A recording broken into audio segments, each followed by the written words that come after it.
Pertanyaannya, ada seorang hamba Tuhan di kampung saya, dia dulu katanya pernah waham, lalu didoakan dan sembuh. Tetapi kok tetap masih berperilaku ajaib, itu tanda kutip.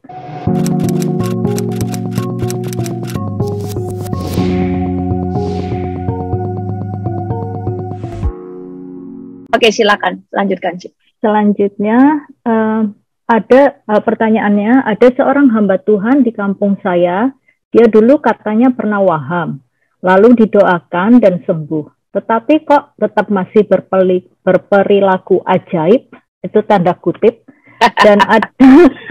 Dan ada beberapa pendoa pun melihat bahwa masih ada yang tidak beres dengan hamba Tuhan tersebut. Apakah itu tidak akan mempengaruhi jemaat-jemaatnya? Terima kasih. Oh, bisa mempengaruhi, bukan transfer rohnya itu kemudian dia tiba-tiba transfer ya kayak Bluetooth gitu ya kan, tiba-tiba kayak angin tiba-tiba masuk, kita enggak.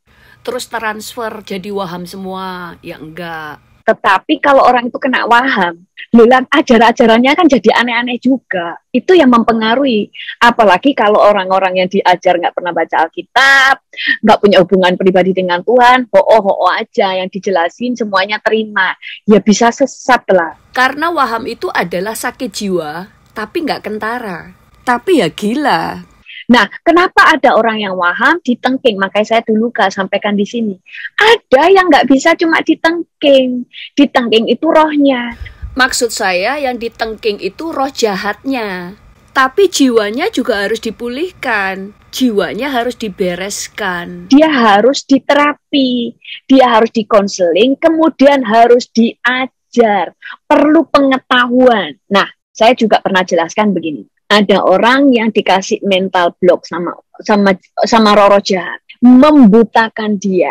Itu firman, cara pikir yang salah ini ya, cara pikir yang salah sudah tempel di sini. Itu pada waktu firman disampaikan, itu kayak ada urat-uratnya.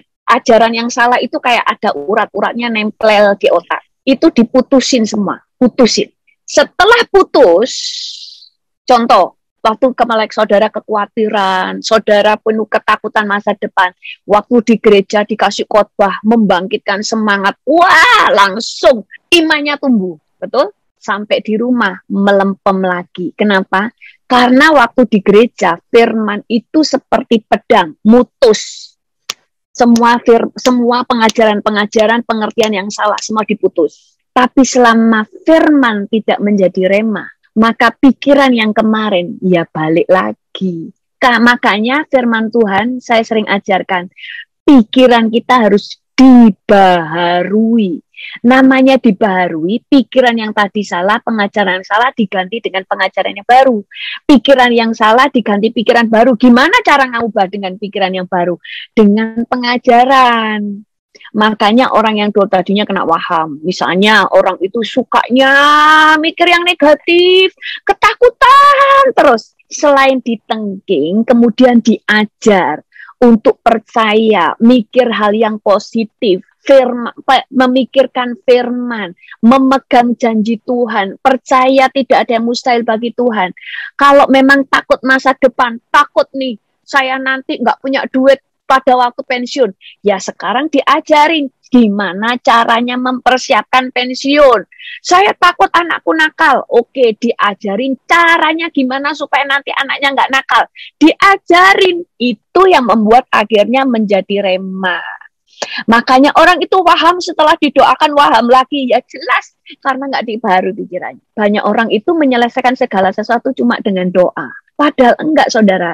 Alkitab itu selalu mengajarkan ada doa, ada yang kita harus lakukan. Oke, silakan. Selanjutnya dari saudara Yoi Milan, semalam saya mimpi bertarung dengan iblis dan saya kalah, meskipun sudah teriak dengan kuasa darah Yesus. Biasa saya mimpi begitu, menang terus. Baru semalam saya kalah dan saya lari dan takut. Bantu doakan saya, Pastor. Pertanyaannya, apa kuasa Roh Kudus tidak ada lagi pada saya? Satu, bisa karena rohnya lemah. Makanya kenapa kita banyak berbahasa roh, kita banyak penyembahan. Itu untuk menguatkan roh kita.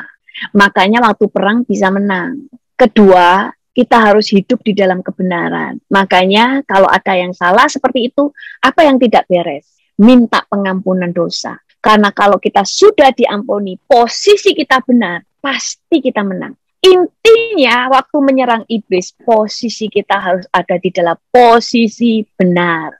Makanya setiap kali kita mau peperangan rohani, kenapa kita minta pengampunan dulu? Karena posisi kita harus dalam posisi benar. Kalau posisinya nggak benar, iblis bisa tuduh kita, kamu nggak mau ngusir saya, kamu juga salah kok. Dia bisa begitu. Makanya bukan nunggu kita benar terus, tapi minta pengampunan.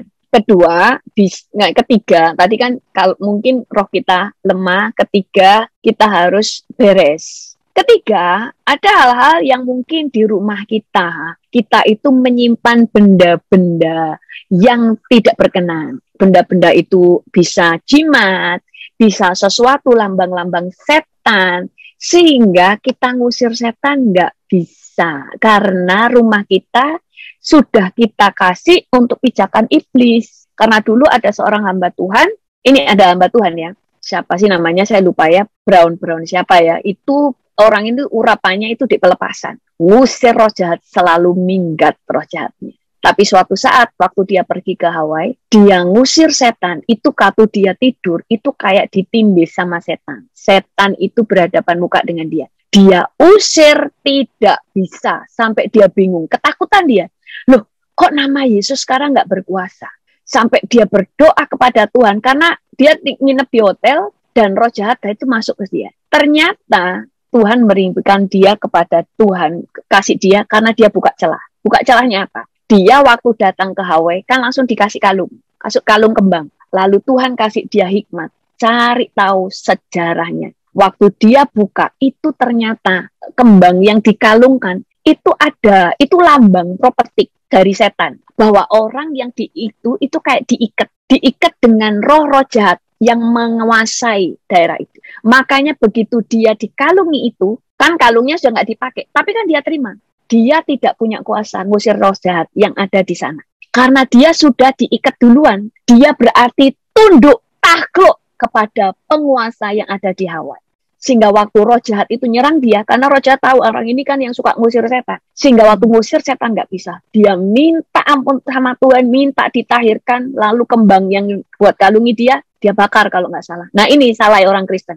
Oh jimatnya harusnya dulu pakai jimat. Iya sudah tak buang. Loh harusnya didoain, dibakar supaya kutuknya itu diputusin. Biasanya sama orang-orang cuma dibuang. Tiba-tiba dibuang gitu aja. Belum diputusin, dibuang. Harusnya begitu. Jadi orang ini kemudian bakar, baru dia menang di dalam peperang. Ngerti ya? Karena di dalam roh jahat itu ada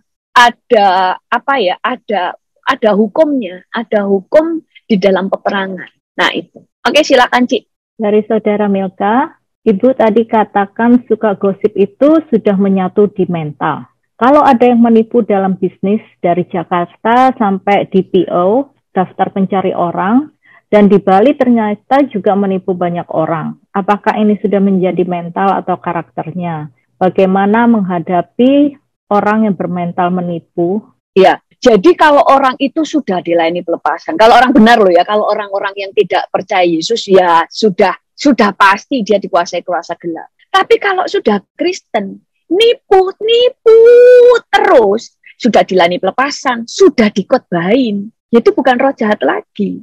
Sudah dilayani pelepasan, kecuali belum dilayani pelepasan. Itu sudah mental dia, itu sudah memang keputusan hati dia untuk terus berbuat jahat. Dikasih tahu nggak mau, itu mental. Makanya kenapa bagaimana menghadapi orang ini? Loh ya biasa saja, sudah tahu orang ini menipu. Yang penting menghadapi orang ini bukan berarti langsung melarikan diri. Kalau kita melarikan diri, ya kita harus di hutan karena banyak manusia aneh-aneh, ya kan?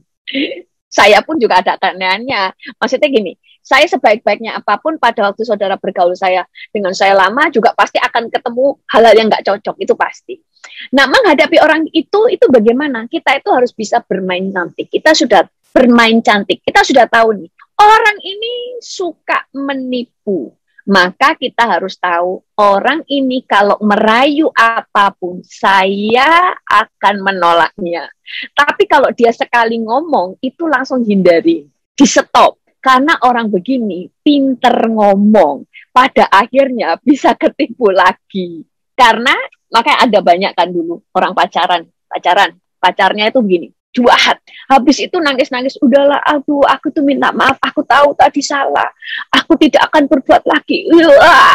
Langsung perempuannya gini, iya mungkin tadi dia memang salah, sekarang mungkin dia bertobat.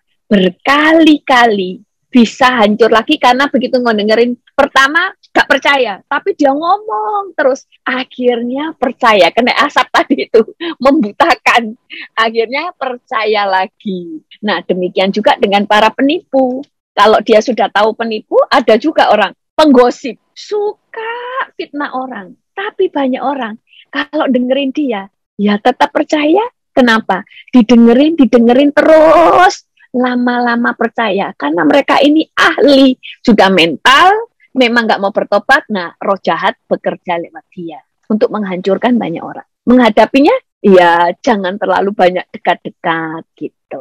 Oke, silakan Cik. Oke, selanjutnya dari Saudara Rita, Pastor, apa bedanya pengurapan dengan karunia? Contohnya, seseorang yang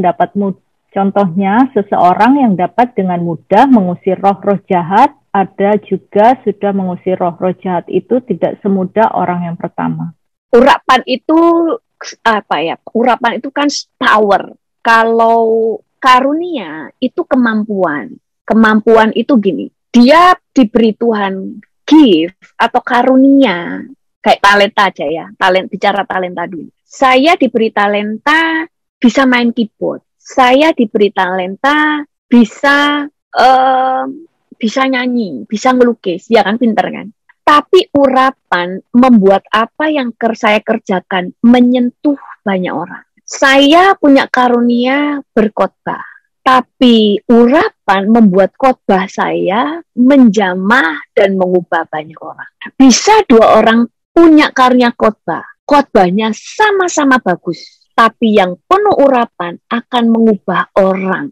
Yang tidak punya urapan, khotbahnya hanya menyampai ke pikiran atau nyampe ke jiwa.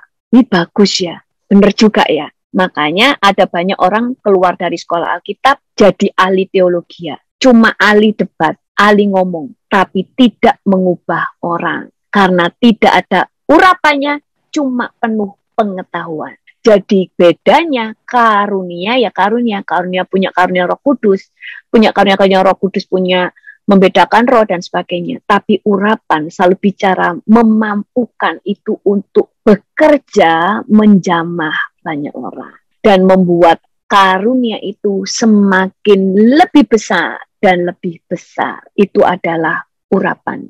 Oke, silakan Cik. Oh, contoh-contoh, makasih ya. Contoh-contoh sih, Cik. Contoh waktu Saul itu dirasuki roh jahat. Siapa? Daud, dia bermain musik. Orang lain juga pasti bisa bermain musik. Tapi karena Daud bermain musik dengan urapan, maka roh jahat yang di Saul itu keluar. Walaupun ada dua orang sama-sama main musik, yang membedakan adalah urapannya. Oke, silakan Cik. Oke, dari Saudara NK, setiap hari ada yang muncul di pikiranku, suami meninggal, mama, papa, dan aku meninggal. Apa itu sugesti atau kutuk? Apa yang harus aku lakukan? Diperangi. Di dalam nama Tuhan Yesus aku tolak setiap roh ketakutan, roh kematian, roh ini, ya itu ditengking dalam nama Tuhan Yesus. Tapi nggak cuma ditengking, lalu perkatakan yang benar, perkatakan yang positif. Di dalam nama Tuhan Yesus, di dalam Yesus ada kehidupan. Suamiku umur panjang, suamiku tidak akan meninggal sebelum waktu yang ditetapkan. Tuh, dia akan punya umur yang utuh seperti yang Tuhan sudah tuliskan, karena dia akan melakukan destininya. Dia akan tetap sehat sampai akhir. Demikian juga dengan siapa saja yang tadi ketakutan, misalnya mamahku dan sebagainya. Perkatakan yang baik. Dan itu perkatakan harus diucapkan sampai telinga kita mendengar. Peperangan itu nggak di dalam hati, peperangan itu harus diucapkan supaya iblis juga mendengar. Iblis itu dengar pun sering pura-pura nggak tahu, pura-pura nggak dengar. Makanya apalagi kalau di dalam hati harus diucapkan, dan kita ucapkan sampai kita sendiri timbul iman. Oke, silakan Cik. Dari Saudara Justus, apakah dampak dan kuasa dari doa syafaat dari orang-orang yang penuh Roh Kudus seperti di Kisah Para Rasul 1 ayat 8 dengan doa syafaat dari orang yang belum penuh Roh Kudus itu sama? Gini ya, hasilnya itu pasti beda. Sama-sama akan menghasilkan sesuatu. Tetapi kalau penuh dengan, tadi yang ditanya penuh Roh Kudus ya? Iya, perbedaannya. Iya, kalau penuh dengan Roh Kudus, itu kan menerima kuasa. Di khotbah saya minggu yang lalu, kita penuh Roh Kudus artinya kamu akan menerima kuasa. Kalau Roh Kudus turun ke atas kamu. Tadi itu pendoa syafaat adalah karunia. Dia memutuskan untuk berdoa. Kadang-kadang bukan karunia, tetapi dia memang mau untuk berdoa untuk orang lain. Tapi menerima kepenuhan Roh Kudus itu kuasa. Jadi begini, saudara tadinya mendoakan syafaat orang-orang, saudara itu seperti nembaki roh-roh jahat yang mengikat orang-orang, ya kan, ditembaki. Tapi sekarang dengan kuasa yang dari Tuhan, saudara itu nembak nggak cuma dengan peluru ceting, tapi dengan laser langsung langsung musuhnya bisa mati banyak. Jadi hasilnya itu lebih powerful. Itu aja yang membedakan. Apakah sama-sama dijawab? Dijawab, tetapi hasilnya memang berbeda. Oke, silakan Cik. Selanjutnya dari saudara Indiana, minta tolong doakan agar roh ketakutan, kekhawatiran dilepaskan dari diri saya dan anak saya Togu. Pertanyaannya, bagaimana agar kami bisa dipulihkan dari roh ketakutan dan kekhawatiran ini? Doa itu hanya awal. Doa itu hanya membuka jalan supaya roh-roh jahat diikat. Walaupun saya nanti berdoa setiap minggu, tidak akan ada hasilnya kalau tidak mengubah cara pikir. Jadi cara pikir diubahkan itu dengan apa? Pikirkan yang baik, pikirkan yang benar. Kayak itu tadi, ada di khotbah saya tentang bagaimana kalau takut dengan masa depan, bagaimana takut dengan ini. Ya prepare, kayak contoh gini, saya ketakutan terus kalau rapture, lah ngapain kamu ketakutan toh? Terus minta didoakan, nggak menjawab. Satu, orang lain berdoa, kita sendiri harus berdiri atas iman kita harus berdoa. Kedua, mulai prepare. Jadi cara perangnya gini kalau takut ya. Satu, tengking roh ketakutan. Orang lain berdoa, iya, itu cuma menolong. Tapi kita sendiri juga harus berdoa. Kedua, mulai pikirkan apa yang baik, apa yang benar. Pikirkan yang positif. Pikirkan janji Tuhan. Bayangin Tuhan itu berkuasa. Iman itu sampai bisa bayangin. Ini Tuhan itu menguasai saya. Tuhan yang akan nuntun saya. Ketiga, prepare. Kayak tadi saya bilang. Kalau takut masa depan, nggak cuma berdoa. Tapi mempersiapkan diri. Kalau takut dengan, wah, saya takut gak ketemu jodoh. Jangan cuma berdoa, persiapkan diri. Mulai ngaca, ya kan? Ngaca, mulai bergaul. Nah di rumah, tok berdoa juga enggak. Di rumah tok, nggak ada orang, nggak ada ini. Berduka cita tok, ya gimana bisa ketemu jodoh. Saya takut masa depan saya, nanti masa tua, saya nggak ada biaya, nggak punya pensiun. Ya sekarang persiapkan. Apakah dengan jalan mempersiapkan diri bagaimana supaya saya punya pensiun, saya harus mempersiapkan keuangan saya selama saya sekarang sehat, dan sebagainya. Jadi persiapan. Jadi ketakutan nggak bisa lepas hanya dipikirin, dan tidak bisa hanya didoakan. Karena didoakan, hari ini bisa iblisnya itu sudah bisa keluar. Tapi kalau mentalnya nggak diubah, ya tetap akan ketakutan. Jadi didoakan itu untuk mengikat roh jahatnya, tapi mental diubah dengan pengetahuan. Nanti didoakan. Oke, silakan Ci. Nanti tolong diingetin siapa tadi namanya. Ibu Eno. Eno. Sudah hilang. Oh, doa-doanya sudah saya catat semua. Oh, sudah dicatat. Ya, sudah dicatat. Oke.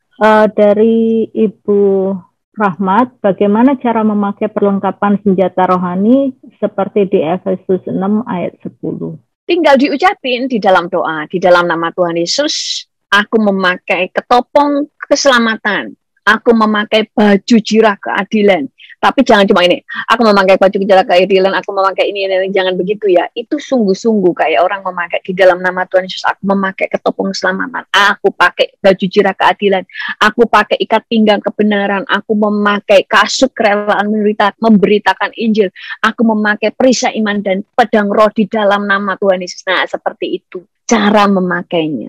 Oke. Silakan. Lanjut. Mungkin terakhir ya ini Pastor ya. Sudah jam 9. Oh iya ya, sudah jam 9. Oke, terakhir ya. Last question. Dari Saudara NK. Pastor, kenapa saya baca Alkitab suka ngantuk? Doa penyembahan suka diganggu pikiran.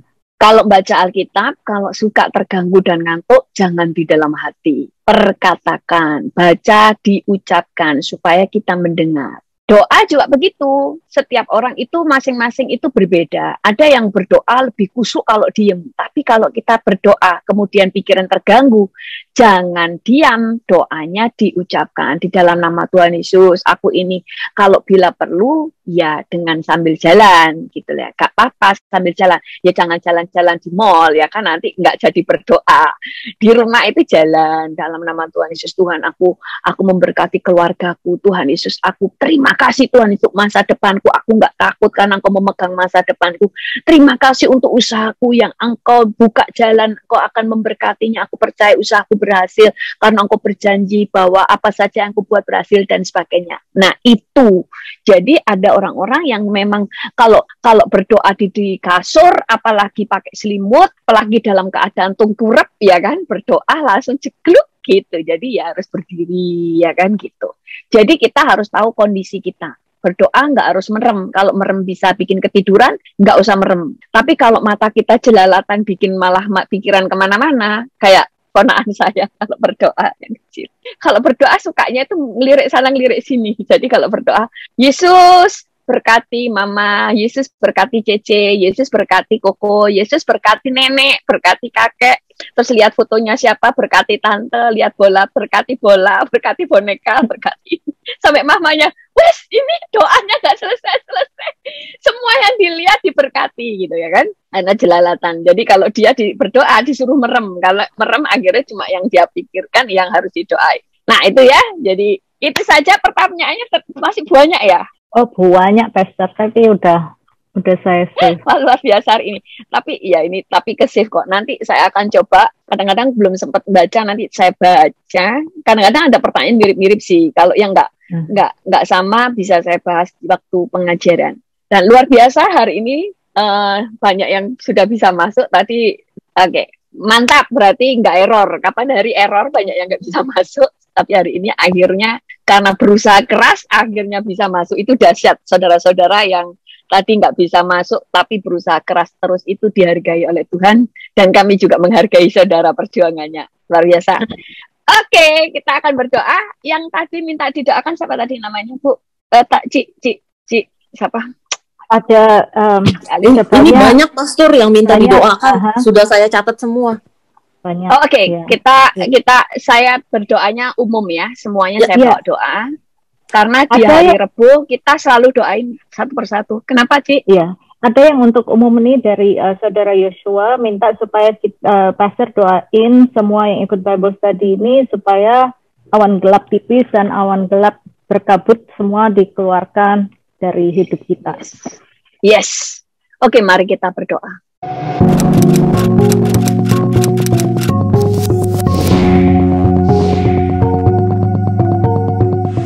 Jangan lupa subscribe.